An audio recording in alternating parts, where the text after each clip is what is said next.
ஆண்டவரிடம் கொள்ளும் அச்சமே ஞானத்தின் தொடக்கம். செல்வத்தை நாடுவது போல் ஞானத்தை நாடி ஆர்வத்தோடு அதை தேடுங்கள். அப்பொழுது ஆண்டவரிடம் கொள்ளும் அச்சம் இன்னதென்பதை அறிந்து கொள்வீர்கள். கடவுளை அறியும் அறிவையும் பெறுவீர்கள். ஏனெனில் ஞானத்தை அளிப்பவர் ஆண்டவரே, அறிவிற்கும் விவேகத்திற்கும் ஊற்றானவர் அவரே. ஆண்டவருக்கு அஞ்சுகின்ற பெரியோருக்கும் சிறியோருக்கும் அவர் ஆசி வழங்குகிறார். நாம் ஒருமித்து அவர் நாமத்தை உயர்த்துவோமாக. ஜெபிப்போமாக. பிள்ளைகளை முன்னிலைப்படுத்தி கற்பித்தும் ஆசி வழங்கின அன்பின் கடவுளே, உம்மை போற்றுகின்றோம், உம்மை புகழுகின்றோம், உம்மை வாழ்த்துகின்றோம், உம்மை வணங்குகின்றோம். எங்களுடைய நன்றிகளை ஆண்டவருடைய பாத கமலத்திலே மலர்களாக தூவி இந்த மாணவர் ஞாயிறு காலை தொழுகையிலே உம்மை நாங்கள் போற்றி புகழ்கின்றோம். சாமி, கடவுளே, இருக்கின்ற நிலைகளிலே இந்த காலை தொழுகையில் இணைந்திருக்கின்ற தமது பிள்ளைகள் அனைவரையும் ஆண்டவர் ஆசீர்வதித்தருளும். இந்த காணொலி வழியாக இந்த தொழுகையிலே பங்கு பெறுகிற யாவரும் தம்முடைய தூய பிரசன்னத்தை உணர்ந்து கொள்ளும்படியாக அருள் செய்தருளும். இந்த மாணவர் ஞாயிறு நன்னாளிலே இறை ஞானம் தேடி உம்மிடம் வருகின்றோம். பக்தியோடும் பணிவோடும் உம்மை தொழுது மகிழ அருள் தாரும். எங்களோடு உறவாடும் கடவுளாக உம்மை பார்க்க எங்கள் மனக்கண்களை ஒளியூட்டும். இத்தொழுகையின் வழியாக உமது ஆசிகளாகிய ஞானம், அறிவு, மதிநுட்பம் என்னும் வளங்களை வழங்கி எங்களை புதுமையாக்கும். அமைதி, ஆழ்ந்த உணர்வு இவைகளோடு நாங்கள் எழுப்பும் வாழ்த்துக்களாலும் வணக்கங்களாலும் உம் திருப்பெயர் மாட்சிமை அடையட்டும். அர்ப்பண சிந்தையோடு உம்மை கண்டு மகிழ உமது அருள் வேண்டி மன்றாடுகிறோம் எங்கள் நல்ல பிதாவே. ஆமீன். நாம் யாவரும் ஞான பாடல்களிலே 315வது பாடலை பாடுவோம். ஞான பாடல் 315. சிலுவை சுமந்தோனாக இயேசு உம்மை பற்றினேன், ஏழை பரதேசியாக மோட்ச வீடு நாடுவேன். 315வது ஞான பாடல்.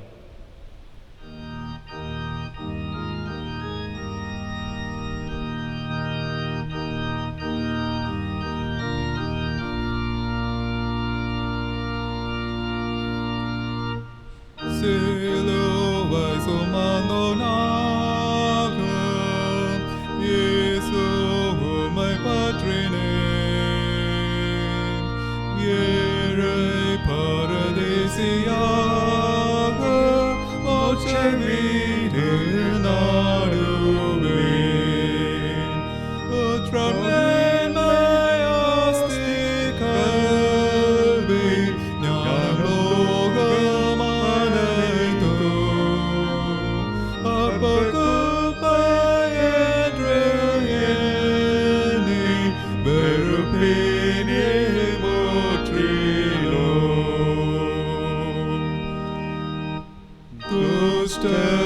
என்னை பகைத்தாலும் நீரே தஞ்சமாகுவே. கஸ்தி என்ன நேரிட்டாலும் நீரேன்மை தருவே. உமதன்மையை தேற்ற துக்கபய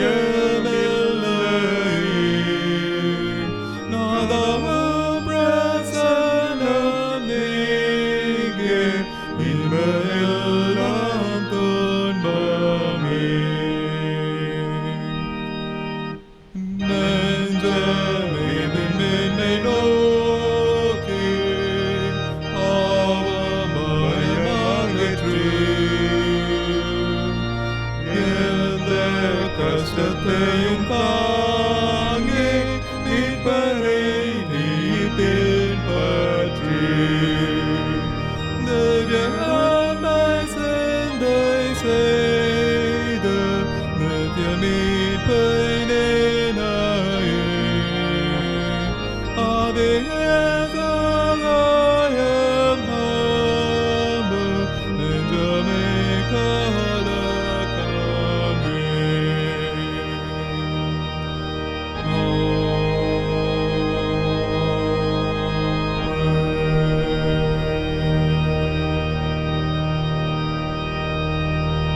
முறையாக படிப்பதற்காக குறிக்கப்பட்ட சங்கீதங்களின் புஸ்தகம் 119வது சங்கீதம் 33 முதல் 40 வரை உள்ள வசனங்களை முறையாக நாம் படிப்போம். சங்கீதம் 119 33 முதல் 40 வரை. கர்த்தாவே, உமது பிரமாணங்களின் வழியை எனக்கு போதியும், முடிவு பரியந்தம் நான் அதை காத்து கொள்ளுவேன். எனக்கு உணர்வை தாரும், அப்பொழுது நான் உமது வேதத்தை பற்றி கொண்டு என் முழு இருதயத்தோடும் அதை கை கொள்ளுவேன். உமது கற்பனைகளின் பாதையில் என்னை நடத்தும், நான் அதில் பிரியமாயிருக்கிறேன். என் இருதயம் பொருளாசையை சாராமல் உமது சாட்சிகளை சாரும்படி செய்யும். மாயையை பாராதபடி நீர் என் கண்களை விலக்கி உமது வழிகளில் என்னை உயிர்ப்பியும். உமக்கு பயப்படுகிறதற்கு ஏற்ற உமது வாக்கை உமது அடியேனுக்கு உறுதிப்படுத்தும். நான் அஞ்சுகிற நிந்தையை விலக்கியருளும், உம்முடைய நியாய தீர்ப்புகள் நல்லவைகள். இதோ உம்முடைய கட்டளைகள் மேல் வாஞ்சியாயிருக்கிறேன், உமது நீதியால் என்னை உயிர்ப்பியும்.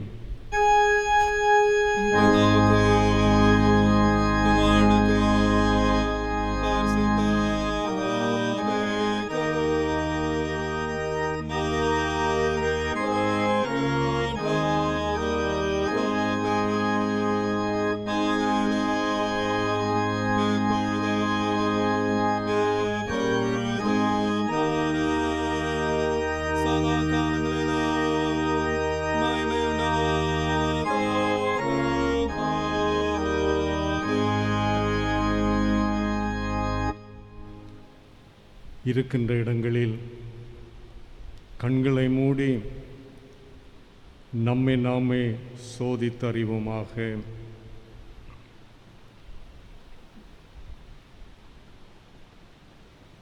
புதிய மாதத்தின் முதல் பரிசுத்த ஓய்வு நாள் காணொளி காட்சியின் மூலமாய் தொழுகையில் இணைந்திருக்கின்ற நாம் எல்லோரும் நம்மை ஆராய்ந்து பார்ப்பது, அறிந்து கொள்வது அவசியம். என் நிலையிலே வாழ்கிறோம் என்பதை தொழுகையின் மூலமாய் உணர்ந்து கொள்ளும்போது ஆண்டவர் நிச்சயமாக நமது வாழ்வில் இருக்கின்ற எல்லா விதமான பாவ சூழல்களிலிருந்தும் விடுதலை தருவார்.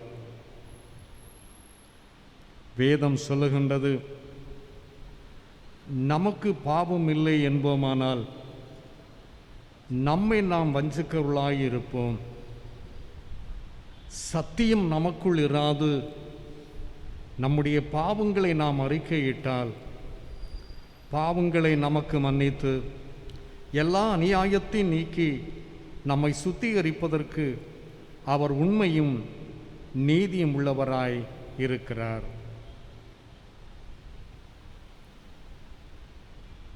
தேவனே, உமது கிருபையின்படி எனக்கு இரங்கும். உமது மிகுந்த இரக்கங்களின்படி என் மீறுதல்கள் நீங்க என்னை சுத்திகரியும் என்று இறை பக்தன் கேட்டது போன்று நாமும் நம்முடைய வாழ்வில் நம்மை தாழ்த்தி ஆண்டவருடைய சமூகத்தில் கேட்போம். என் பாவங்களை பாராதபடி நீர் உமது முகத்தை மறைத்து என் அக்கிரமங்களையெல்லாம் நீக்கியருளும் என்று தவறு செய்த மனிதன் உணர்ந்து கேட்கிறான். அந்த உணர்வு இந்த நேரத்தில் நமது வாழ்விலும் வரட்டும். கடவுளே, சுத்த இருதயத்தை என்னிலே சிருஷ்டியும், நிலைவரமான ஆவியை என் உள்ளத்திலே புதுப்பியும் என்று கேட்கிறார்.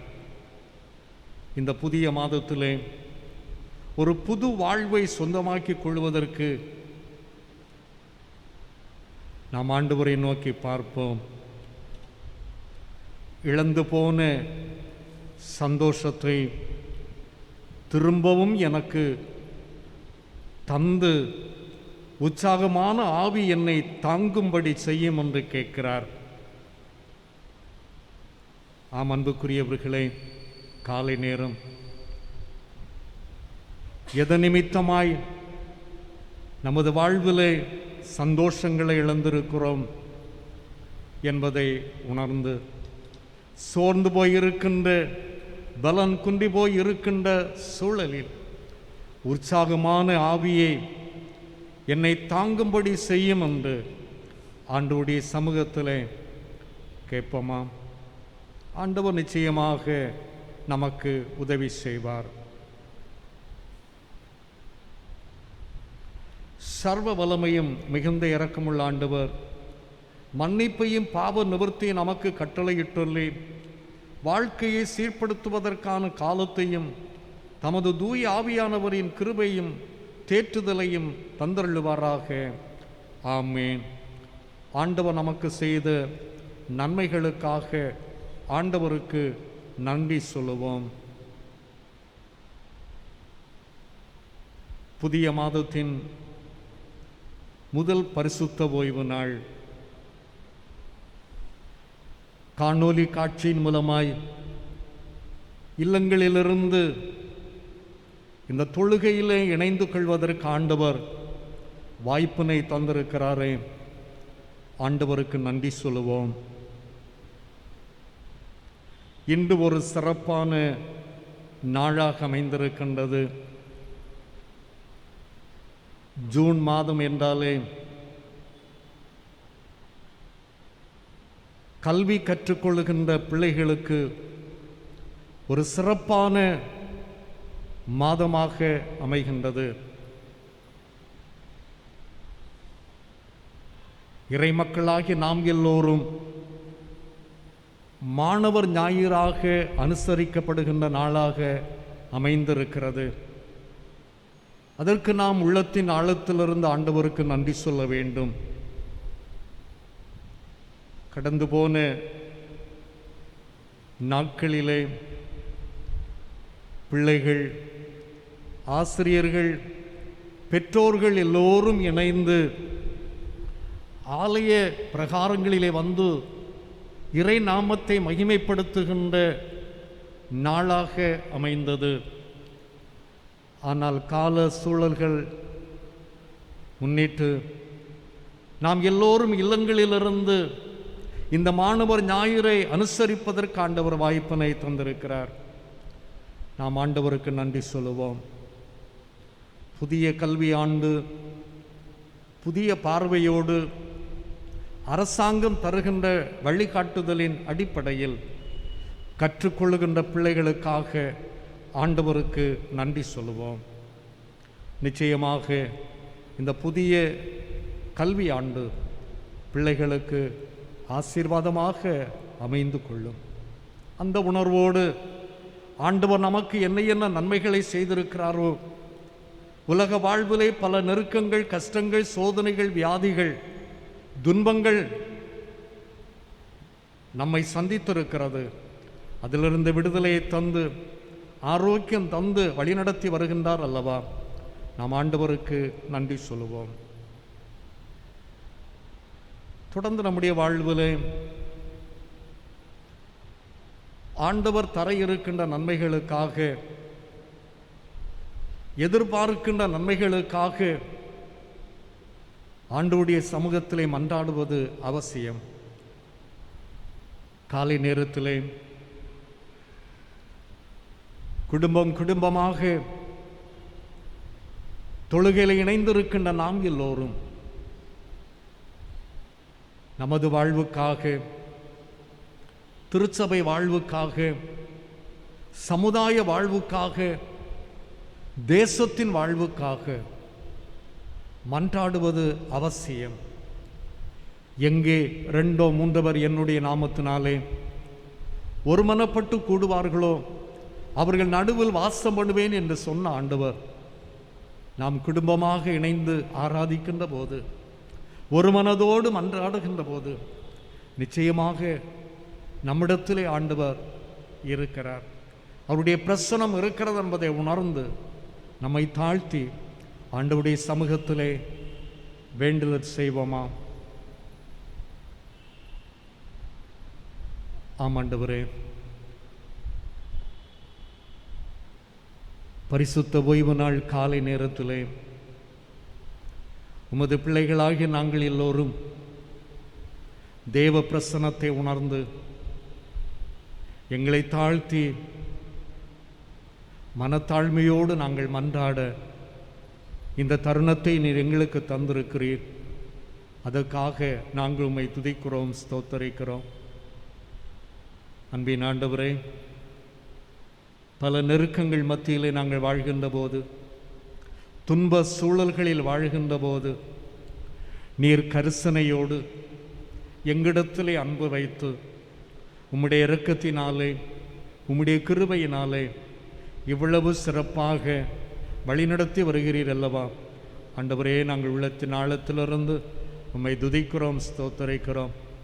சோர்ந்து போன நேரங்களிலெல்லாம், தளர்ந்து போன நேரங்களிலெல்லாம் நீர் எங்களை பலப்படுத்தி உம்முடைய வேத வசனங்கள் மூலமாய் எங்களை ஆற்றல் படுத்தி இம்மட்டும் நீர் வழிநடத்தி வருகிறீர். அதற்காக நன்றி சொல்கிறோம். எங்கள் திருச்சபை ஆண்டவர் ஆசீர்வதியும். திருப்பணிகளிலே ஆண்டவருடைய வழிநடத்துதல் இருக்கட்டும். என்ற அளவு கடமைகளை நிறைவேற்றுவதற்கு, இந்த கால சூழல்களிலும் இறை நாமத்தை மகிமைப்படுத்துவதற்கு ஆண்டவர் எங்களை வழிநடத்தி வருகிறதற்காக உம்மை ஸ்தோத்திரிக்கிறோம். எங்கள் அன்புக்குரிய டீக்கன்மார்கள் வாழ்வுக்காக, குடும்பத்திற்காக நாங்கள் ஜெபிக்கிறோம். எல்லோரையும் ஆண்டவர் ஆசீர்வதியும். அவரவர் வாழ்விலே ஆண்டவருடைய வழிநடத்துதலை பெற்று இறை ஆசியோடு வாழ்ந்து கொள்ள அருள் செய்ய வேண்டும் என்று ஜெபிக்கிறோம். ஊழியக்காரர்களுக்காக, குடும்பங்களுக்காக நாங்கள் ஜெபிக்கிறோம். தமது பிள்ளைகளையும் ஆண்டவர் ஆசீர்வதியும். அவருடைய தேவைகளும் சந்திக்கப்பட எல்லா அனுகூலங்களையும் ஆண்டவர் அருள வேண்டும் என்று ஜெபிக்கிறோம். ஆலய பணியாளர்களுக்காக, குடும்பங்களுக்காக நாங்கள் ஜெபிக்கிறோம். தமது பிள்ளைகளையும் ஆண்டவர் ஆசீர்வதியும். ஆண்டவருடைய கிருபையும் பாதுகாப்பும் அவளோடு இருக்கட்டும்.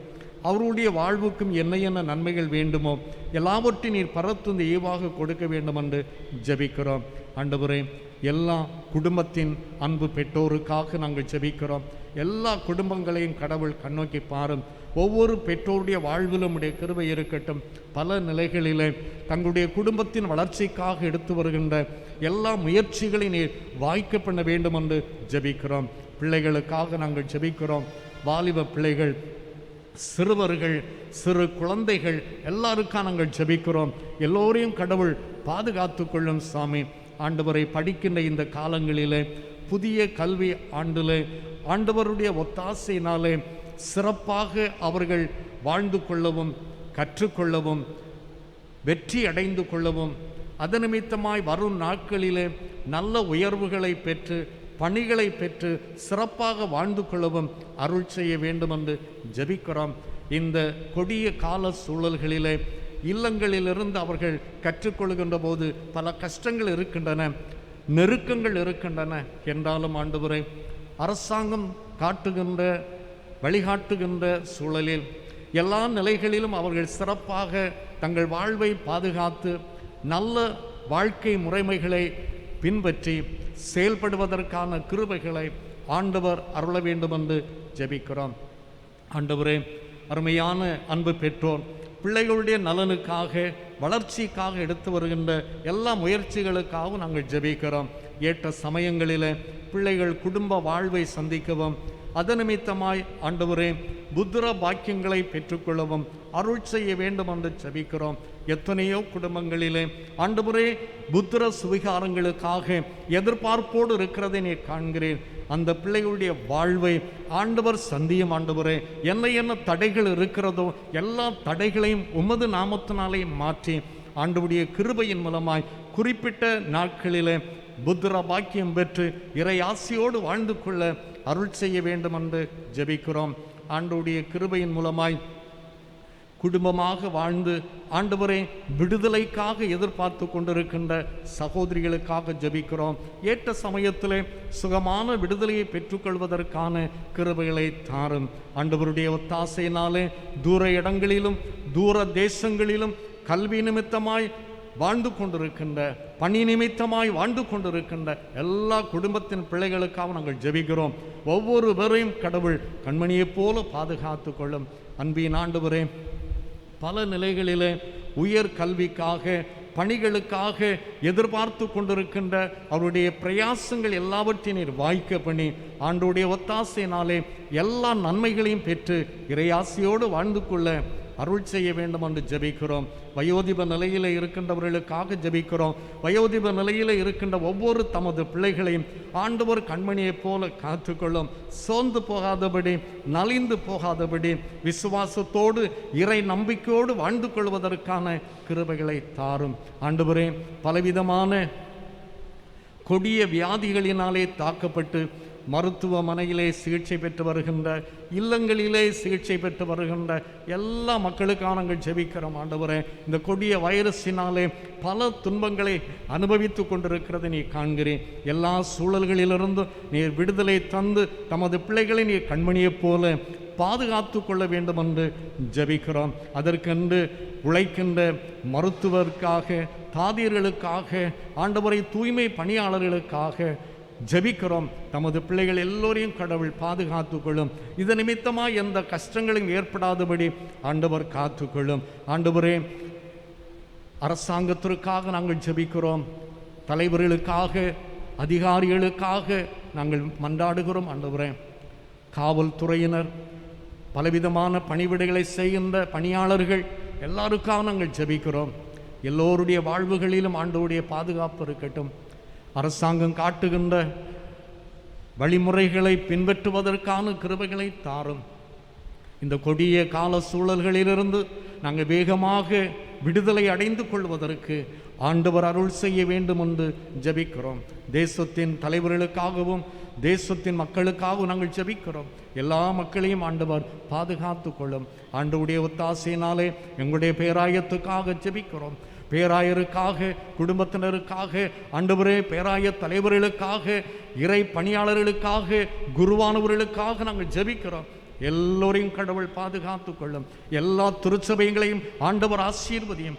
திருப்பணிகளையும் ஆண்டவர் ஆசீர்வதியும். ஆண்டவரே, மிஷனரிகளுக்காக, மிஷனரி பணிவிடைகளை செய்கின்ற ஊழியக்காரர்களுக்காக நாங்கள் ஜெபிக்கிறோம். அனைத்து மக்களையும் ஆண்டவர் ஆசீர்வதியும். பல துறைகளிலே பணி செய்து, தொழில் செய்து ஆண்டவரே தங்களுடைய கடமைகளை நிறைவேற்றுகின்ற எல்லா மக்களுக்காக நாங்கள் ஜெபிக்கிறோம். எல்லோரையும் ஆண்டவர் பாதுகாத்து கொள்ளும். ஓய்வு பெற்றிருக்கின்ற மக்களுக்காக நாங்கள் ஜெபிக்கிறோம். ஆண்டவரே, அவருடைய தேவைகளும் சந்திக்கப்படுவதற்கான கிருபைகளை தாரும். இயற்கையின் மூலமாய் பல இடங்களிலே பலவிதமான பாதிப்புகள் ஆண்டவரே, இந்த பாதிப்புகளிலிருந்தும் ஆண்டவர் விடுதலை தந்து எல்லா மக்களும் நலத்தோடு வாழ்வதற்கான கிருபைகளை தாரும்.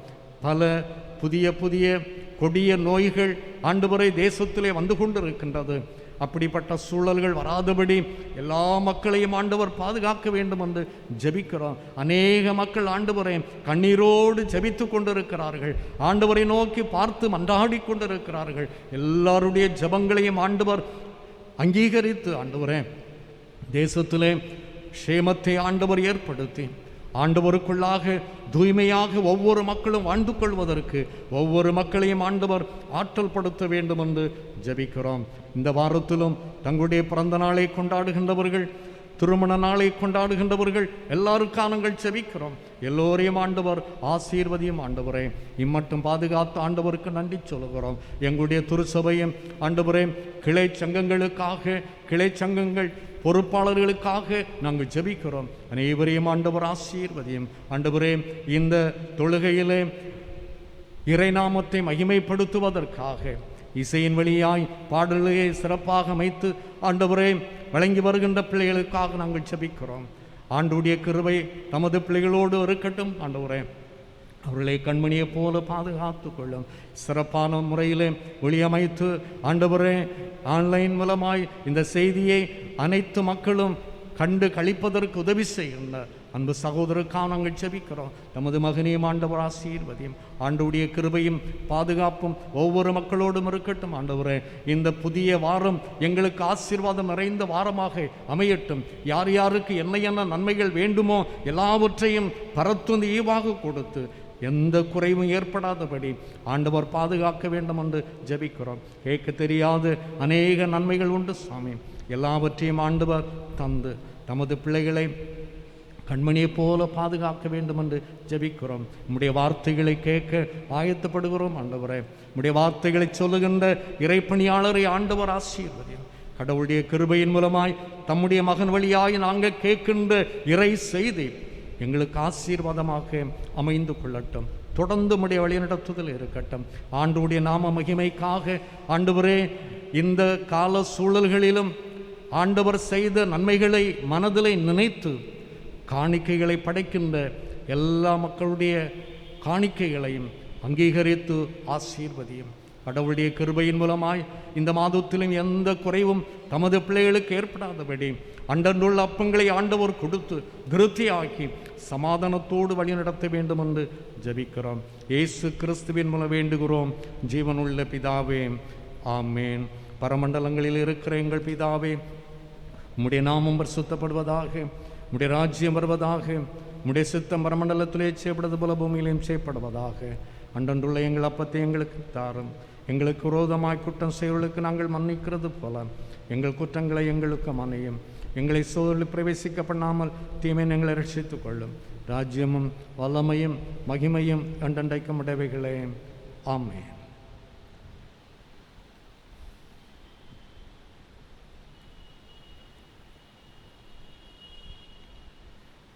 வாசிப்பதற்கு தரப்பட்ட திருமறை பகுதி லூக்கா எழுதிய நற்செய்தி நூல் 2ஆம் அதிகாரம் 41ஆம் வசனம் முதல் 52ஆம் வசனம் உடைய. லூக்கா 2:41 முதல். அவருடைய தாய் தகப்பன்மார் வருஷந்தோறும் பஸ்கா பண்டிகையில் எருசலேமுக்கு போவார்கள். அவருக்கு 12 வயதான போது அவர்கள் அந்த பண்டிகை முறைமையின்படி எருசலேமுக்கு போய் பண்டிகை நாட்கள் முடிந்து திரும்பி வருகிற போது பிள்ளையாகி இயேசு எருசலேமிலே இருந்து விட்டார். இது அவருடைய தாயாருக்கும் யோசேப்புக்கும் தெரியாதிருந்தது. அவர் பிரயாணக்காரரின் கூட்டத்திலே இருப்பார் என்று அவர்கள் நினைத்து ஒரு நாள் பிரயாணம் வந்து உறவின் முறையாரிடத்திலும் அறிமுகமானவரிடத்திலும் அவரை தேடினார்கள். காணாததினாலே அவரை தேடிக்கொண்டே எருசலேமுக்கு திரும்பி போனார்கள். 3 நாளைக்கு பின்பு அவர் தேவாலயத்தில் போதகர் நடுவில் உட்கார்ந்திருக்கவும் அவர்கள் பேசுகிறதை கேட்கவும் அவர்களை வினாவவும் கண்டார்கள். அவர் பேச கேட்ட யாவரும் அவருடைய புத்தியையும் அவர் சொன்ன மாறுத்தரங்களை குறித்து பிரமித்தார்கள். தாய் தகப்பன்மாரும் அவரை கண்டு ஆச்சரியப்பட்டார்கள். அப்பொழுது அவருடைய தாயார் அவரை நோக்கி, மகனே, ஏன் எங்களுக்கு இப்படி செய்தாய்? இதோ உன் தகப்பனும் நானும் விசாரத்தோடே உன்னை தேடினோமே என்றாள்.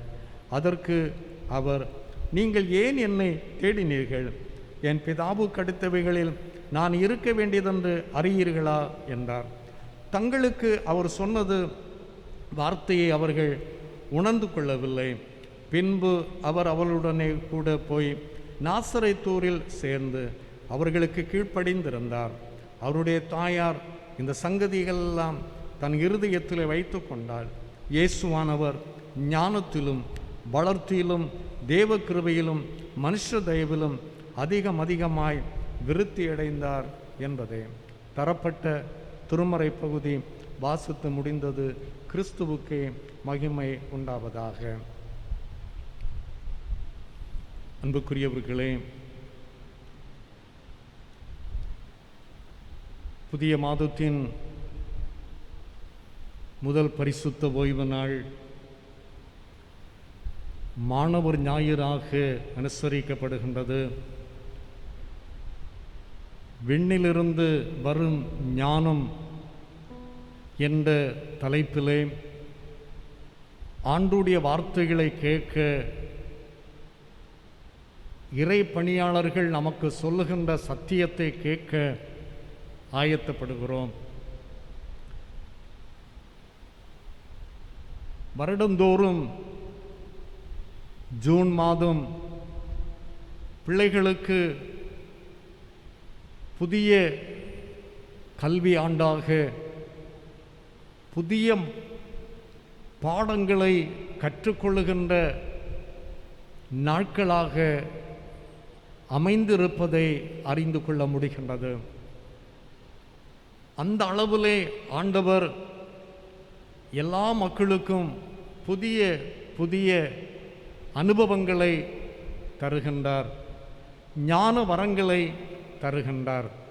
அதை நாம் மனதிலே ஞாபகப்படுத்திக் கொள்வதற்கு இந்த மாணவர் ஞாயிறிலே பக்தன் அழகான ஒரு பாடலை அருட்பணி கீதம் 249வது பாடலிலே வெளிப்படுத்தி இருக்கிறார். எந்த நாவில் புது பாட்டு எந்த இயேசு தருகிறார். எந்த நாவில் புது பாட்டு எந்த இயேசு தருகிறார். புது நன்மைகளை அனுபவங்களை ஆண்டவர் தருகின்ற போது நிச்சயமாக நாம் ஆண்டவரை துதிக்கின்றவர்களாய், ஆண்டவரை ஸ்தோத்தரிக்கின்றவர்களாய் வாழ்ந்து கொள்ள வேண்டும். கல்வியிலே ஆண்டவர் வெற்றிகளை தந்து உயர் கல்விகளிலே இணைந்து கொள்கின்ற போது அதற்காக நாம் ஆண்டவரை துதிக்கின்றவர்களாய் ஸ்தோத்தரிக்கின்றவர்களாய் இருந்து கொள்ள வேண்டும். எல்லோருக்கும் தெரிந்த பாடல். உற்சாகமாய் இருக்கின்ற இடங்களிலே கரங் அடித்து இந்த பாடலை இணைந்து பாடுவோமாம்.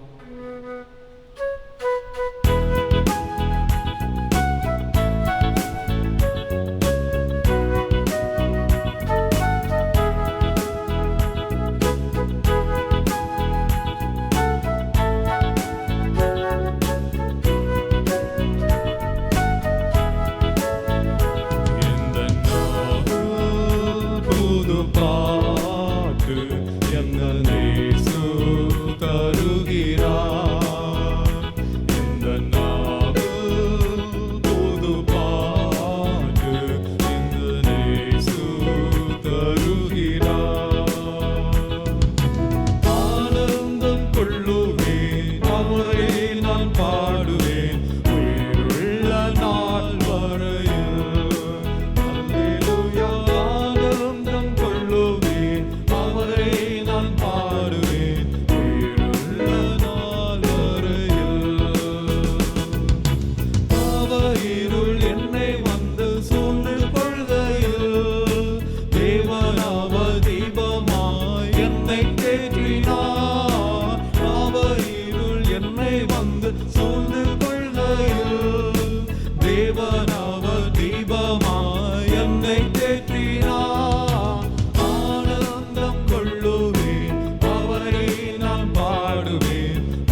தலைகளை தாழ்த்தி கர்த்தருடைய வார்த்தைகளுக்காக இறைவேண்டல் செய்வோம்.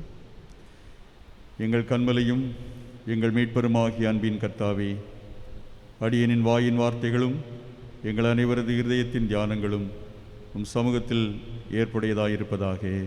ஆமீன். கிறிஸ்துவில் அன்பானவர்களே, இந்த மாணவர் ஞாயிறு காலை தொழுகையிலே காணொலி வழியாக இணைந்திருக்கிற உங்கள் அனைவரையும் இறைமகன் இயேசு கிறிஸ்துவின் இனிய பெயரிலே வாழ்த்துகின்றோம். தந்தையாம் கடவுளிடமிருந்தும் ஆண்டவராம் இயேசு கிறிஸ்துவிடமிருந்தும் உங்களுக்கு அருளும் அமைதியும் உரித்தாகட்டும். இந்த வாய்ப்பினை தந்த ஆண்டவருக்கு நான் நன்றி சொல்லுகின்றேன். அருமை தந்த அன்பு தலைமை ஆயர் அவர்களுக்கும் நன்றிகளை கூறிக்கொள்கின்றேன். இந்த தொழுகைக்கு உதவி செய்கின்ற பாடற்குழு அங்கத்தினர்கள், ஒளிப்பதிவு செய்கின்றவர்கள் அனைவருக்கும் பாராட்டுகளை சொல்கின்றோம். இந்த நாளிலே மாணவர் ஞாயிறு சிறப்பு தொழுகை குதூகலத்தோடு மாணவ செல்வங்கள் புத்தாடை அணிந்து பள்ளிக்கூடத்திற்கு செல்கின்ற நாட்களாக இருக்கின்ற காலம். ஆனால் கொரோனா என்று சொல்கின்ற இந்த பொல்லாத வைரஸ் தொற்றினாலே எல்லாமே புரட்டி போடப்பட்டிருக்கின்றது. பிள்ளைகளுடைய கல்வி, எதிர்கால வாழ்வு பல கேள்விக்குறிகளோடு நாம் இன்று இருந்து கொண்டிருக்கலாம். ஆனால் எத்தகைய சூழ்நிலைகளிலும் கடவுள் நம்மை கைவிட மாட்டார். இதுவும் சீக்கிரமாக கடந்து போகும். நிச்சயமாக நாம் விரைவிலே ஆலயத்திலே கூடிய ஆண்டவரை ஆராதிப்பதற்கும் கல்வி சாலைகளிலே கல்லூரிகளிலே சென்று பாடங்களை பயின்று கொள்வதற்கும் வாய்ப்பினை இறைவன் விரைவிலே வழங்குவார் என்று சொல்கிற நம்பிக்கையோடு நாம் இறைவேண்டலோடு தொடர்ந்து பயணிக்க ஆண்டுடைய கரங்களை உங்களை அர்ப்பணிக்க கடமைப்பட்டவர்களாக இருக்கின்றோம். இந்த நாளிலே மாணவர் ஞாயிறு ஆக இருப்பதனாலே மாணவர்கள், ஆசிரியர்கள், பெற்றோர், சமூகம் நாம் எல்லாருடைய வாழ்விலும் இந்த மாணவர்களுடைய வாழ்வுக்கான பொறுப்புகள் உண்டு என்பதை நாம் புரிந்து கொள்ள வேண்டும். பிரியமானவர்களே, நாம் இந்த உலகத்திலே வாழ்கின்ற போது பல்வேறு நிலைகளிலே இன்றைக்கு மனிதர்கள் சிறந்தவர்களாக விளங்க வேண்டும் என்று விரும்புகின்றார்கள். ஆனால் எல்லாவற்றுக்கும் அடிப்படையாக இருப்பது, ஊற்றாக இருப்பது இறை ஞானம். ஆகவேதான் வேதம் சொல்கிறது, நீ எதை சம்பாதித்தாலும் ஞானத்தை சம்பாதித்துக்கொள். ஞானத்தை இறைவன் அருளுகின்றார். ஞானம் என்பது இறைவனிடத்திலிருந்து வருகின்றது, விண்ணிலிருந்து வருகின்றது என்ற கருப்பொருளிலே இன்று காலை சிந்தனை நாம் செய்கின்றோம். திருமறையிலே ஞானம் மிக முக்கியமானது என்பதை பதிவு செய்யப்பட்டிருக்கின்றது. இந்த ஞானத்தை தருகின்றவர் இறைவனே என்று நாம் வாசிக்கின்றோம். ஆகவே நீ அதை முத்துக்களைப் போல தேடி, புதையல்களை தேடுவது போல தேடினால் அதை கண்டுகொள்வாய் என்று நீதிமொழிகளிலே ஆக்கியோன் பதிவு செய்திருக்கின்றார். எனவே அன்பான தேவனுடைய பிள்ளைகளை, நாம் எதை சம்பாதித்தாலும் ஞானத்தை சம்பாதித்துக் கொள்ள வேண்டும். டாக்டர் டிஜே செரியன் அவர்கள் மிகவும் புகழ்பெற்ற இருதய மருத்துவ நிபுணராக திகழ்ந்தார்கள். தன்னுடைய முதிர் வயதிலே அவர்கள் நோய்வாய்ப்பட்டார்கள். சிறந்த மருத்துவமனையிலே அவருக்கு சிறப்பான சிகிச்சை அளிக்கப்பட்டது. ஆனால் என்னால் மருத்துவராக மட்டுமே இருக்க முடியும், ஒரு நோயாளியாக இருக்க முடியாது என்று சொல்லி அவர் தற்கொலை செய்து கொண்டார். மருத்துவ உலகத்திலே, மருத்துவத்துறையிலே சாதனை படைத்த அவரால், வெற்றி கண்ட அவரால் வாழ்வின் யதார்த்தத்தை எதிர்கொள்ள முடியவில்லை. 21ஆம் நூற்றாண்டை அறிவாளிகளின் நூற்றாண்டு என்று அழைக்கின்றோம். உண்மையிலே சொன்னால் 3 வயது முதல் 5 வயது வரை உள்ள சிறுவர்கள், குழந்தைகள் கணனியை இயக்குவது ஆச்சரியமாக இருக்கின்றது. திருக்குறளை மனப்பாடம் செய்து ஒப்புவிப்பதை பார்க்கின்ற போது ரொம்ப நமக்கு வியப்பாக இருக்கின்றது. இசைக்கருவிகளை நேர்த்தியாய் வாசிப்பதை பார்க்கின்ற போது நமக்கு ஆச்சரியத்தை கொடுக்கின்றது. முற்காலத்திலே இருந்ததை விட தற்கால சூழ்நிலையை பார்க்கின்ற போது அறிவு பெருத்த ஒரு காலமாக இது இருக்கின்றது. வேதத்திலே ஒரு வசனத்தை கூட நான் உங்களுக்கு நினைப்பூட்ட விரும்புகின்றேன். கடைசி நாட்களில் மனிதனுடைய அறிவு பெருத்து போகும். பிரியமானவர்களே, அப்படி அறிவு பெருத்திருக்கின்ற ஒரு காலமாக இருக்கிறது. ஆனால் அதே வேளையிலே ஞானம் வளர்ந்திருக்கிறதா? இந்த கேள்வியை நாம் ஒவ்வொருவரும் இன்றைக்கு எழுப்பி பார்க்க வேண்டும். திருச்சபை மக்களாகிய நாம் இதை சிந்திக்க வேண்டிய ஒரு காலகட்டத்திலே இருந்து கொண்டிருக்கின்றோம். இதனால்தான் இந்த உலகத்தையே இணையதளத்தின் மூலமாக தன்னுடைய விரல்களுக்குள்ளாக வைத்திருக்கிற மாணவர் உலகம் நடைமுறை வாழ்வு என்று வருகின்ற போது தொடர்பு எல்லைக்கு அப்பால் இருந்து கொண்டிருக்கின்றார்கள். நாம் இன்றைக்கு யூஸ் பண்ணுகிற மொபைலில் சில நேரங்களில் மொபைலை நாம் அழைக்கின்ற போது அவுட் ஆஃப் கவரேஜ் ஏரியா என்று வரும். அதே போல் இன்றைக்கு இருக்கிற இளைஞர் உலகமும் தொடர்பு எல்லைக்கு அப்பால் இருந்து கொண்டிருக்கின்ற ஒரு சூழலை நாம் காண முடிகின்றது. அப்படியானால் எங்கே இதற்கு பிரச்சனை? அடிப்படை அறிவு இருக்கின்றது. ஆனால் அந்த அறிவை சரியான முறையிலே பயன்படுத்துவதற்கான ஞானம் இருக்கின்றதா? இது மிகப்பெரிய ஒரு கேள்விக்குறியாக இருக்கின்றது. ஞானமும் அறிவும் என்று நாம் சிந்திப்போம் என்று சொன்னால், இந்த ஞானமும் அறிவும் ஒன்றோடு ஒன்று தொடர்புடையதாக இருக்கின்றது. Wisdom, knowledge. ஆனால் அறிவு என்பது மூளை சார்ந்தது, ஞானம் என்பது உள்ளத்தை சார்ந்தது. அறிவு பல தகவல்களை நாம் பெற்றுக்கொள்வதன் மூலமாக, அறிந்து கொள்வதன் மூலமாக அறிவை பெற்றுக்கொள்ளுகின்றோம். அதை பற்றி சொல்லும்போது பட்டறிவு என்று சொல்வார்கள், கேள்வி அறிவு என்றெல்லாம் சொல்வார்கள். ஆனால் ஞானம் அந்த அறிவை சரியான விதத்திலே, சரியான தருணத்திலே சரியான முடிவை எடுப்பதற்கு நமக்கு உதவுகின்ற ஒன்றாக இருக்கின்றது. கடினமாக உழைக்கின்ற எவரும் அறிவை அடைந்து கொள்ளலாம், ஆனால் ஞானிகளாக மாற முடியாது. எனவே மாணவர்கள் அறிவாளியாக உருவாவதற்கு நாம் கொடுக்கும் முக்கியத்துவத்தை சற்று விரிவுபடுத்தி அவர்கள் ஞானமுள்ளவர்களாக மாறுவதற்கு ஏற்ற சூழ்நிலைகளை நாம் உருவாக்க வேண்டும். அதற்கான பொறுப்பு திருச்சபைக்கு உண்டு, அதற்கான பொறுப்பு பெற்றோருக்கு உண்டு, அதற்கான பொறுப்பு இந்த சமூகத்துக்கு உண்டு, அதற்கான பொறுப்பு ஆசிரியர்களுக்கு உண்டு. அன்பான திருச்சபையே, இன்றைய நற்செய்தி பகுதியிலே மிகவும் சிறப்பான ஒன்றை, ஒரு பகுதியை நாம் வாசித்தோம். அதில் சிறப்பாக ஒன்றாக இருக்கின்றது இந்த இடத்தில் மட்டும் என்பதை நாம் புரிந்து கொள்ள வேண்டும். இயேசு கிறிஸ்துவனுடைய குழந்தை பருவத்திற்கும் அவருடைய திருமுழுக்குக்கும் இடையே அவரது வாழ்வில் நடந்த முக்கியமான ஒரு நிகழ்வை அங்கே தாயாகிய மரியாள் பதிவு செய்திருக்கிறதை நாம் பார்க்கின்றோம். இந்த நிகழ்வை மையமாக வைத்து இயேசு கிறிஸ்து எவ்வாறு ஞானத்திலும் ஆற்றலிலும் சிறந்து விளங்கினார் என்பதை குறித்து நாம் இன்றைக்கு சிந்தனையை செய்ய அழைக்கப்படுகின்றோம். முதலாவதாக, ஞானத்தின் மீது ஒரு ஈடுபாடு ஆண்டவர் இயேசுவுக்கு இருந்தது. யூத சமய ஒழுங்கின்படி யூத ஆண்மகன் 12வது வயதிலே திருச்சட்டத்தின் மகனாக மாறுகின்றான். அந்த வயதிலே ஆண்டவர் இயேசு கிறிஸ்து திருச்சட்டத்தையும் அதனுடைய நியமங்களையும் குறித்து அவர் நன்கு அறிந்திருந்தார் என்று சொல்லி நாம் அறிந்து கொள்ளலாம். பஸ்கா விழாவின் போது தலை சிறந்த யூத ரபிமார்கள் எருசலேம் திருக்கோவிலே கூடுவார்கள். இங்கே இயேசு குழந்தை பாருங்கள், ஒரு மிக எளிமையான கிராமமாகிய நாசரேத்திலிருந்து அந்த நிகழ்வுக்கு இயேசு வருகின்றார். இயேசுவுக்கு இது ஒரு அரிதான வாய்ப்பாக அமைந்தது. அவர் என்ன செய்கிறார் பாருங்கள், அந்த யூத ரபிகளிடத்திலே அந்த திருக்கோயிலை அமர்ந்து கேள்விகளை கேட்டுக்கொண்டிருக்கின்றார். இயேசு கிறிஸ்து எந்த அளவிற்கு அவர் அந்த திருச்சட்டத்தின் மீது ஆர்வமாக இருந்தார் என்பதை அவர் கேள்வி கேட்கின்ற விதத்திலிருந்து நாம் அறிந்து கொள்ள முடிகின்றது. பாருங்கள், அதை 43ஆம் வசனத்திலே நாம் படிக்கின்ற போது கூட திருக்கோவிலே இந்த இயேசு தங்கியிருந்தார் என்று நாம் பார்க்கிறோம். போதகர் நடுவிலே அமர்ந்து அவர்கள் சொல்வதை கேட்டுக்கொண்டும் அவர்களிடத்திலே கேள்விகளை எழுப்பிக் கொண்டும் இருந்தார் என்று சொல்லி நாம் பார்க்கிறோம். அவரது பெற்றோர் உட்பட அனைவரும் அவரது ஞானத்தை கண்டு மலைத்து போனார்கள் என்று சொல்லி நாம் பார்க்கிறோம். பொதுவாக 12 வயதை ஒத்த சிறுவர்கள் பண்டிகை காலங்களிலே பண்டிகைக்கு செல்வார்கள் என்று சொன்னால் 12 வயதுக்கு ஒத்த சிறுவர்கள் எதிலே அதிகமாக நாட்டம் காட்டுவார்கள்? கேளிக்கைகளிலே, விளையாட்டுகளிலே நாட்டம் காட்டுவார்கள். ஆனால் இந்த இயேசு குழந்தை பாருங்க, இயேசுவானவர் திருச்சட்டத்தின் மீது அதிகமான ஈடுபாடு செலுத்துகின்றார். அவருக்கு அதிகமான ஒரு ஈர்ப்பு அந்த திருச்சட்டத்தின் மீது இருந்தது, அதனுடைய நியமங்களின் மீது இருந்தது. எனவேதான் அவர் வீட்டுக்கு திரும்பி செல்வதை கூட சிந்திக்காமல் திருக்கோவிலுக்குள்ளே தங்கிவிடுகின்றார்.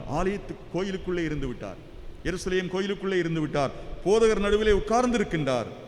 திருச்சட்டத்தினுடைய அந்த இது எதை காட்டுகிறது என்றால், திருச்சட்டத்தின் மீது இயேசுவுக்கு இருந்த அதிகமான பற்று, ஆர்வம், அந்த ஒரு அவர் அதன் மீது இருந்த ஒரு சிறந்த ஆசையை காட்டுகின்றதாக இருக்கின்றது. இதுதான் அவரை ஒரு சிறந்த ஞானவானாக மாற்றியது. அலைபேசியிலும் இணையதளத்திலும் இருக்கின்ற ஈடுபாடு இன்றைக்கு இருக்கிற மாணவ செல்வங்களுக்கு திருமறையில் இருக்கிறதா? அன்பான தேவனுடைய பிள்ளைகளை, திருச்சபையை நாம் இதை சிந்தித்து பார்க்க வேண்டும். எந்த அளவிற்கு நாம் திருமறைக்கு முக்கியத்துவத்தை கொடுக்கிறோம், கடவுளுடைய திருவசனத்திற்கு எந்த அளவுக்கு நாம் முக்கியத்துவத்தை கொடுக்கிறோம். இன்றைக்கு மொபைல் போனை கையிலே எடுத்துக்கொண்டால் அதை கீழே வைப்பதற்கு இன்றைக்கு இருக்கிற மாணவர்களுக்கு விருப்பமில்லை. ஆனால் திருமறையை மட்டும் அவர்கள் திரும்பி கூட பார்ப்பதில்லை. அன்பான திருச்சபையை, இதற்கு பெற்றோரும் திருச்சபையா நாமும் மிக மிக பொறுப்பாளிகளாக இருக்கிறோம். திருவசனத்தை பிள்ளைகளுக்கு நாம் கருத்தாய் போதித்து கொடுக்க வேண்டும். அதுதான் அவர்களை சிறந்த ஞானவான்களாக மாற்றும் என்பதிலே எந்த விதமான சந்தேகமே கிடையாது. ஆகவே இந்த நிலை மாறி இயேசுவை போல திருச்சட்டத்தை ஈடுபாடோடு கற்கும்போது ஞானத்தை நாம் நிறைவாக பெற முடியும். இயேசுவுக்கு இந்த திருச்சட்டத்தின் மீது அதிகமான ஈடுபாடு இருந்தபடினாலே அவரை அது ஞானவானாக மாற்றியது. இரண்டாவதாக நாம் பார்ப்போம் என்று சொன்னால், இந்த ஞானத்தினுடைய செயல்பாடு எத்தகையதாக இருக்கிறது என்பதை நாம் தெளிவாக புரிந்து கொள்ள வேண்டும். முதலே சொன்னேன், ஞானம் மிக முக்கியமானது. எதை சம்பாதித்தாலும் ஞானத்தை சம்பாதித்துக் கொள்ள வேண்டும். இந்த ஞானத்தினுடைய செயல்பாடு என்ன என்று பார்க்கின்ற போது, தன்னுடைய நிலையை உணர செய்கின்ற, தம்முடைய நிலையை உணர்வதற்கு உதவி செய்கின்ற ஒன்றாக இந்த ஞானத்தினுடைய செயல்பாடு அமைந்திருக்கின்றது. மனிதர்கள் என்பவர் யார்? இந்த மனிதரை வரையறைப்படுத்துகின்ற முயற்சிகள் பல்வேறு காலகட்டங்களிலே காலகாலமாக நடந்து கொண்டே இருந்திருக்கின்றது. மேற்கத்திய கலாச்சார சிந்தனையின் அடிப்படையிலே மனிதனை பல்வேறு விதங்களிலே வரையறுக்கின்றார்கள்.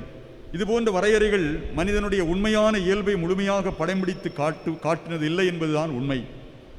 நுகர்வோர் கலாச்சாரமோ பொருள் குவிப்பின் அடிப்படையிலே, பணத்தை சேர்ப்பதன் அடிப்படையிலே, ஒரு மனிதன் எவ்வளவு பொருள் வைத்திருக்கிறான், எவ்வளவு பணத்தை வைத்திருக்கிறான் என்ற அடிப்படையிலே அவனை வரையறை செய்கின்றது.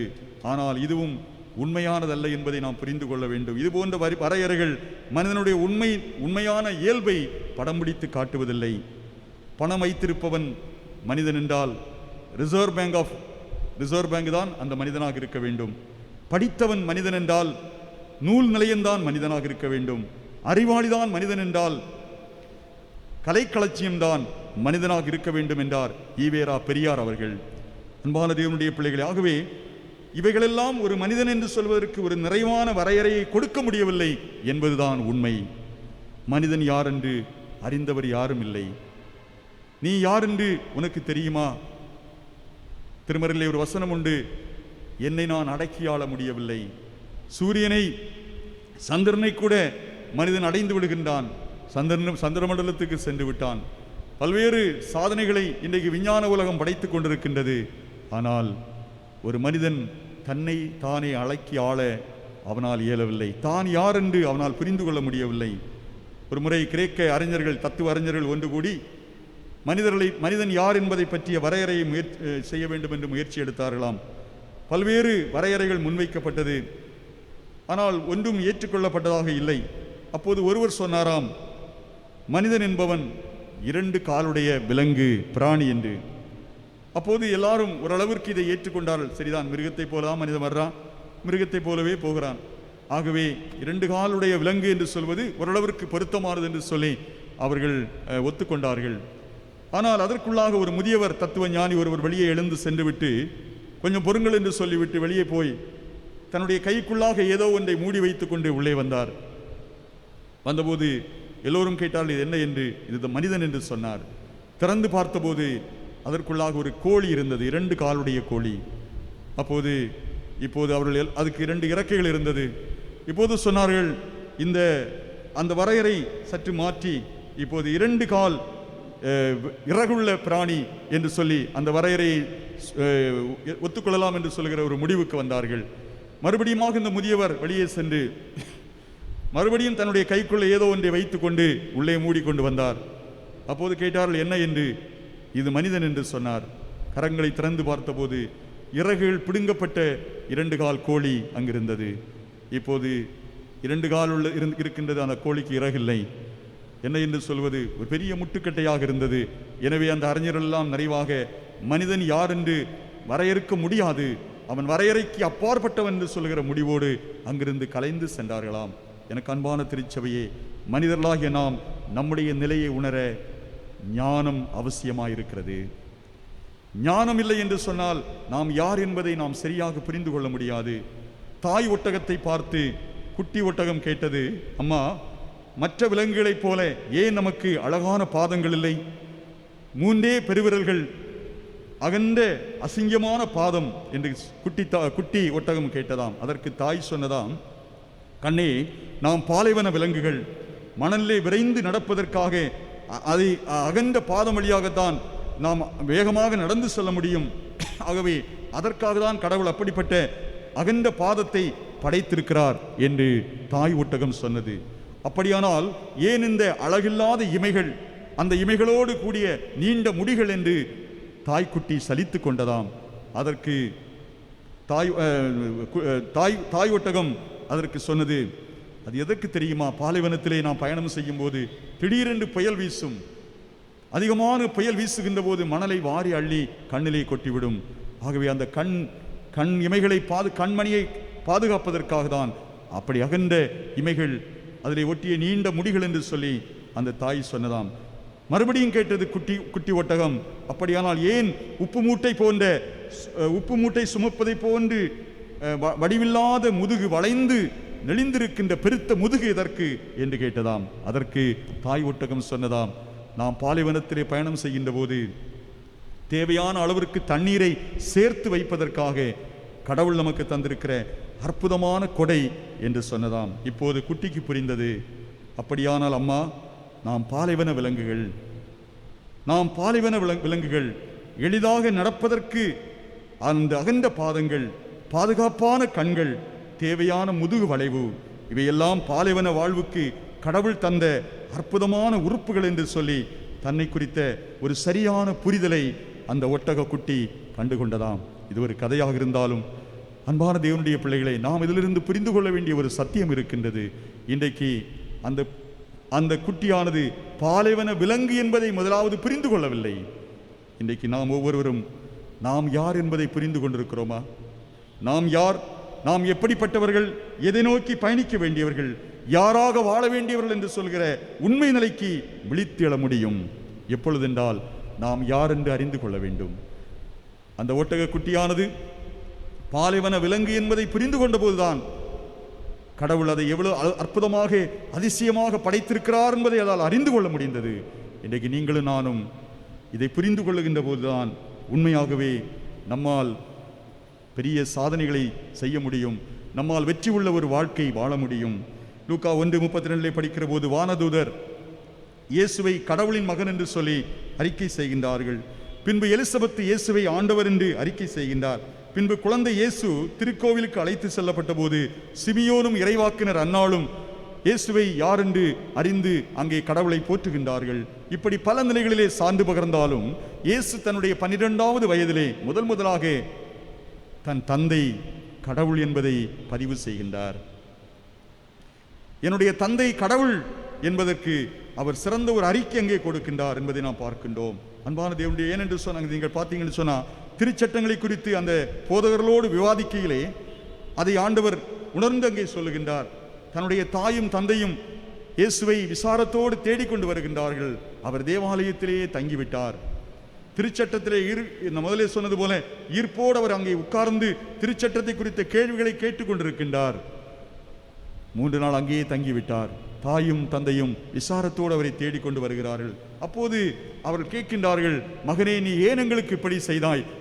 நாங்கள் உன்னை எவ்வளவு கவலையோடு தேடிக்கொண்டு வந்தோம் என்று சொன்னபோது இயேசு அங்கே பதிவு செய்கின்ற காரியத்தை பாருங்கள். நீங்கள் ஏன் என்னை தேடினீர்கள்?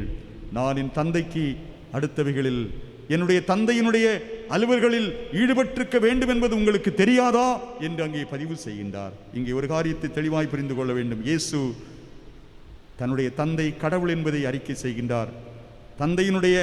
தந்தையுடைய பணியை நிறைவேற்றுவதே என்னுடைய கடமை என்பதை அங்கே அழுத்தமாக சொல்லுகின்றார். இங்கே கடவுளுக்கு தனக்கும் இடையே இருந்த உறவை ஆண்டவர் இயேசு கிறிஸ்து அழகாக தீர்க்கமாக எடுத்துரைக்கின்றதை நாம் அங்கே பார்க்கின்றோம். அன்பான தேவனுடைய பிள்ளைகளே, இயேசு தான் கடவுளுடைய மகன் என்பதை தெளிவாக புரிந்திருந்தார். கடவுள், தந்தையாகிய கடவுள் தன்னை எதற்காக இந்த உலகத்திற்கு அனுப்பினார், தான் யார், தான் வந்த நோக்கம் என்ன, தான் எதற்காக வாழ வேண்டும் என்பதை பற்றிய ஒரு தெளிவான புரிதல் இயேசுவுக்கு இருந்தது. ஏனென்றால் அவர் ஞானத்தின் உறைவிடம். அந்த ஞானமாகிய ஞானம்தான் குழந்தையாக இந்த உலகத்திலே உருவெடுத்து வந்தது. அவருக்குள் ஞானம், அறிவாகிய பொக்கிஷங்கள் எல்லாம் அடங்கி இருக்கிறது என்று வேதம் சொல்கிறது. கடவுள் நம் ஒவ்வொருவரையும் மிக சிறப்பாக அவருடைய சாயலை படைத்திருக்கிறார். எனக்கு அன்பான தேவனுடைய பிள்ளைகளே, நீங்கள் உங்களை யார் என்று புரிந்து கொள்ள ஞானம் அவசியமாக இருக்கின்றது. பல வேளைகளிலே நாம் அதை உணர்வது கிடையாது. நம்முடைய முழு திறமைகளும் அதனாலே வெளிப்படாமல் போய்விடுகிறது. கடவுள் பல தாளந்துகளை, திறமைகளை, வரங்களை உங்களுக்கு கொடுத்திருக்கின்றார். அவைகளை சிறந்த முறையிலே நீங்கள் யாரென்று புரிந்து பயன்படுத்துவதற்கு தடையாக இருப்பது ஞானமில்லாத ஒரு காரியம்தான். ஆகவே கடவுளுக்கு நமக்கும் உள்ள நெருக்கமான உறவை நாம் காத்துக்கொள்ளுகின்ற போது நம்மை குறித்த சரியான புரிதலை அதன் மூலமாக பெற முடியும். கடவுள் தருகின்ற ஞானம் சரியான புரிதலை பெற உதவுவதோடு சரியான பாதையிலே நாம் பயணம் செய்வதற்கும் அது உதவியாக அமையும் என்பதிலே எந்த விதமான சந்தேகமே கிடையாது. சில நாட்களுக்கு முன் நான் படித்த ஒரு சம்பவம். அமெரிக்காவிலே கையும் காலும் இல்லாமல் முண்டமாக பிறந்த ஒரு குழந்தை. அந்த குழந்தையை குறித்த ஒரு செய்தி நீங்கள் ஒருவேளை அறிந்திருக்கலாம். 2 கைகளும் கிடையாது, 2 கால்களும் கிடையாது, தலையும் உடலும் தான் இருக்கும். சிறிய ஒரு ஜான் அளவு நீளத்திலே அந்த குழந்தையை தகப்பனார் தூக்கி கொண்டு ஸ்கூல்லே படிப்பதற்கு இருத்திவிட்டு வருவாராம். நாட்கள் சென்றது. ஒரு நாள் அந்த மகன் அப்பாவை பார்த்து சொன்னான், அப்பா, நீங்கள் ஏன் என்னை இப்படி பெற்றீர்கள்? நான் பிறந்தவுடனே என்னை நீங்கள் கொன்றிருக்கலாமே, விச ஊசியை போட்டு. என்னை எல்லாரும் கிண்டல் பண்ணுறாங்க, என்னை பார்க்குறவங்க எல்லாம் பரிகாசம் பண்ணுறாங்க. ஏனென்றால் படிப்பதற்கு புஸ்தகத்தை திறக்க வேண்டுமா, வாயினால் அந்த கிளியை போல தான் பயன்படுத்த வேண்டும், அவர் கையும் காலும் கிடையாது என்று சொன்னாராம். அப்போது தந்தை மிகவும் அழுது விட்டார். என்னை நீங்கள் ஏன் கொல்லவில்லை அப்பா, ஏன் என்னை உயிரோடு விட்டீர்கள் என்று சொல்லி மகன் கேட்டபோது அவருடைய உள்ளம் கலங்கியது. அப்போது ஒரு கணம் யோசித்து விட்டு தந்தை மகனை பார்த்து சொன்னாராம், மகனே, கடவுள் உன்னை ஏன் இப்படி படைத்திருக்கிறார், உருவாக்கினார் என்பதை நீ கண்டுபிடி என்று சொல்லிவிட்டு சென்றாராம். நடந்தது என்னவென்றால், அந்த மாணவன் படித்து முன்னேறி அவன் ஒரு சிறந்த பேச்சாளராக ஆஸ்திரேலியாவிலே இன்றைக்கும் செயல்பட்டு கொண்டிருக்கின்றான். அன்பான தேவனுடைய பிள்ளைகளை பாருங்கள், கடவுள் நம் ஒவ்வொருவரையும் அற்புதமாக உருவாக்கி இருக்கின்றார். சிறந்த வடிவத்தில் நம்மை உருவாக்கி இருக்கின்றார். நீங்கள் உங்களை யார் என்று புரிந்து கொள்ள வேண்டும். நீங்கள் யாராக இருக்கின்றீர்கள், நீங்கள் எதை நோக்கி பயணித்துக் கொண்டிருக்கிறீர்கள், நீங்கள் யாராக வாழ வேண்டும் என்பதை குறித்த புரிதல் உங்களுக்கு இறை ஞானத்தின் மூலமாக பெற்றுக்கொள்ள முடியும். அதைத்தான் வேதம் சொல்கிறது. நீங்கள் எதை சம்பாதித்தாலும் ஞானத்தை சம்பாதித்துக் கொள்ளுங்கள். இந்த ஞானம் மிக மிக முக்கியமானது. ஞானத்தின் வழியாக தன்னுடைய நிலையை ஒரு மனிதன் உணர்ந்து கொள்ள முடிகின்றது. நிறைவாக உண்மையான ஞானத்தினுடைய வெளிப்பாடு என்னவென்றால், பொதுவாக சிறுவர்களை 2 விதமாக பிரிக்கின்றார்கள். ஒன்று, அவருடைய பரம்பரை மூலமாக ஏற்படுகின்ற தாக்கம், ஹெரிடிட்டரி ஃபேக்டர்ஸ் என்று சொல்வார்கள். இன்னொன்று, சமூகத்தின் மூலமாக ஏற்படுகின்ற தாக்கம், என்வரான்மெண்டல் ஃபேக்டர்ஸ் என்று சொல்வார்கள். இந்த 2 விதமான தாக்கங்கள் பிள்ளைகளுக்கு, மாணவர்களை சந்திக்கின்றது. அதாவது கடவுளுக்கு பயந்த பெற்றோர்கள் இயேசுக்கு இருந்ததினாலே அவர் கடவுளுக்கு உரியவராக வளர்க்கப்பட்டார்.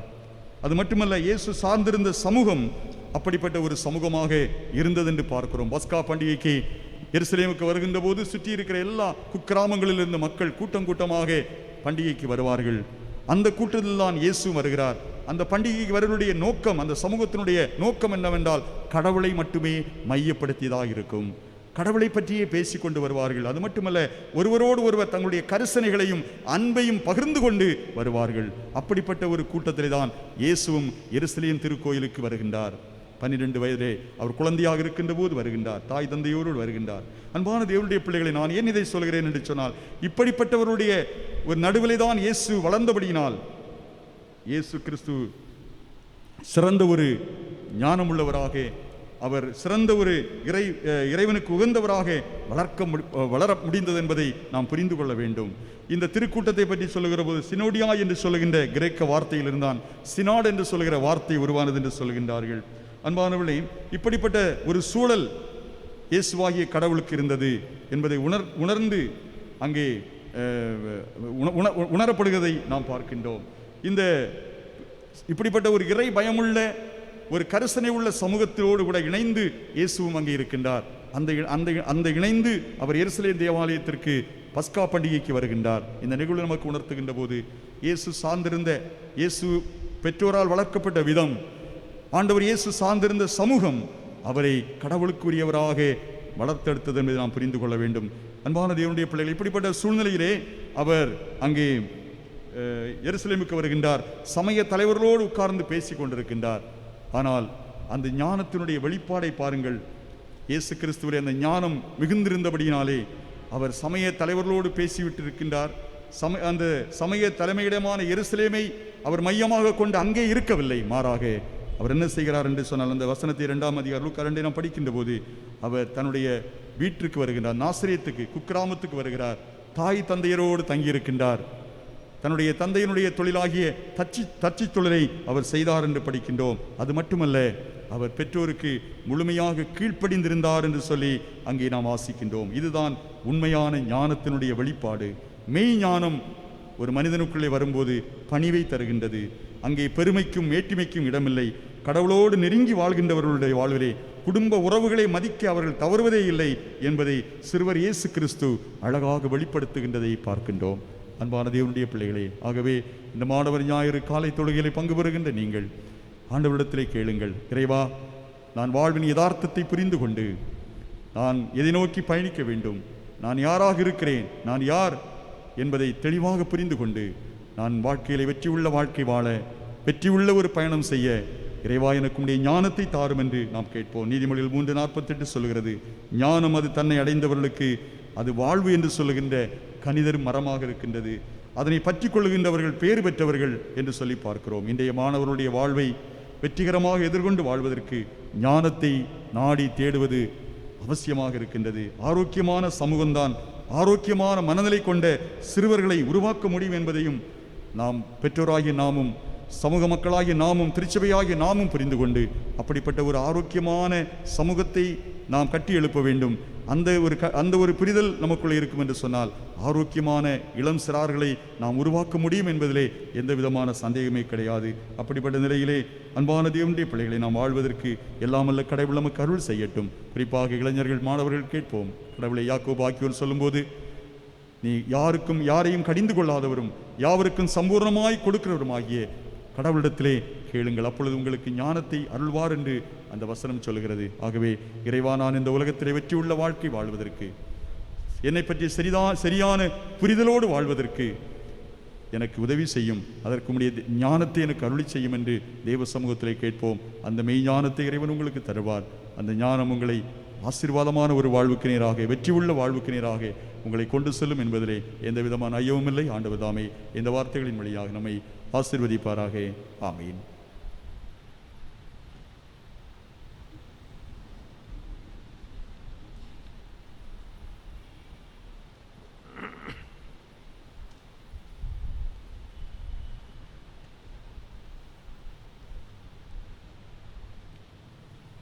இறை வார்த்தைகளை கேட்ட நாம்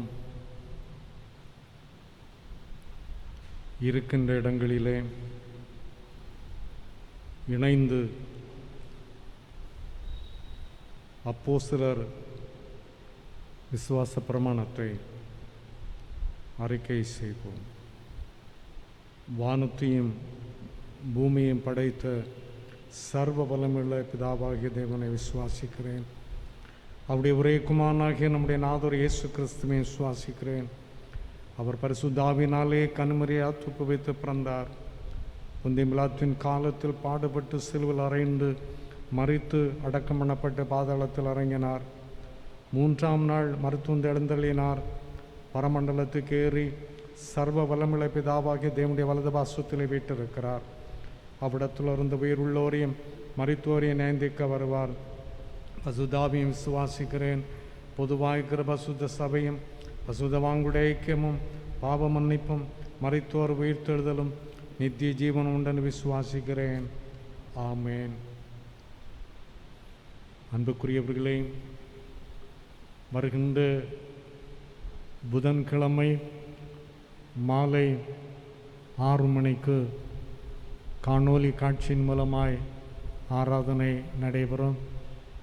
எல்லோரும் குறிப்பிட்ட நேரத்தில் ஆராதனையில் இணைந்து கொள்ள அன்புடன் கேட்டுக்கொள்கிறேன்.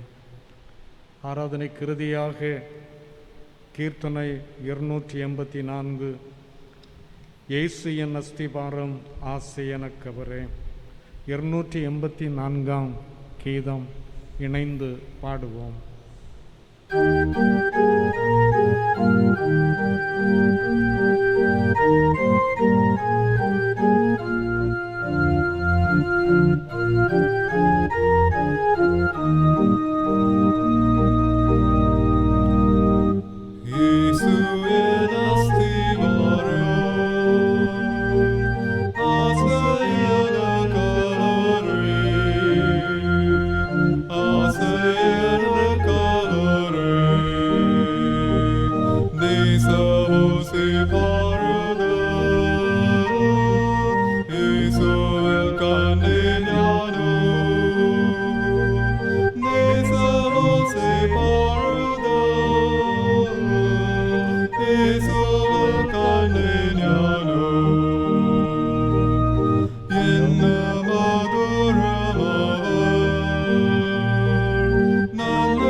ஜெபிப்போம்.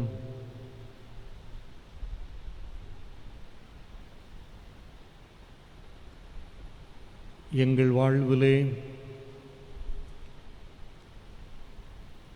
இறை ஞானத்தை தந்து ஆன்மீக எண்ணத்தோடும் உலக வாழ்விலும் சிறப்பாக வாழ்ந்து கொள்வதற்கு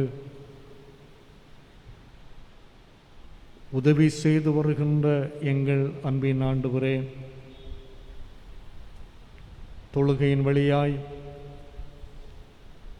சிறப்பாக எங்கள் வாழ்வை ஆராய்ந்து பார்த்து நீ செய்த நன்மைகளை நினைத்து ஆண்டவருக்கு நன்றி சொல்லி இறைவேண்டுதலோடு ஆண்டவருடைய வார்த்தைகளை கேட்டு பலனடைந்து கொள்வதற்கு நீ தந்திருக்கின்ற வாய்ப்புக்காக உம்மை ஸ்தோத்திரிக்கிறோம். உலக வாழ்விலே எப்படியும் வாழ்ந்து கொள்வதல்ல, ஆண்டவர் தருகின்ற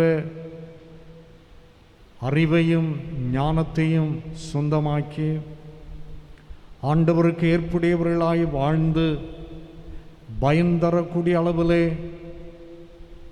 செயல்படுவதற்கு ஆண்டவர் உம்முடைய வார்த்தைகளின் மூலமாய் பலப்படுத்தி இருக்கிறீர். அதற்காக உம்மை போற்றுக்கொண்டோம்.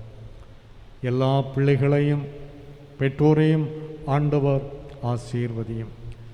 உம்முடைய அன்பும் வழிநடத்துதலும் தொடர்ந்திருக்கட்டும். இறை நாம மகிமைக்காக நாங்கள் இந்த உலகிலே வாழ்ந்து செயலாற்றுவதற்கான கிருபைகளை தாரும். காணொலி காட்சியின் மூலமாய் தொழுகையில் இணைந்திருக்கின்ற அத்தனை மக்களையும் தொடர்ந்து ஆசீர்வதியும். இயேசு கிறிஸ்துவின் மூலம் வேண்டுகிறோம் ஜீவனுள்ள பிதாவே.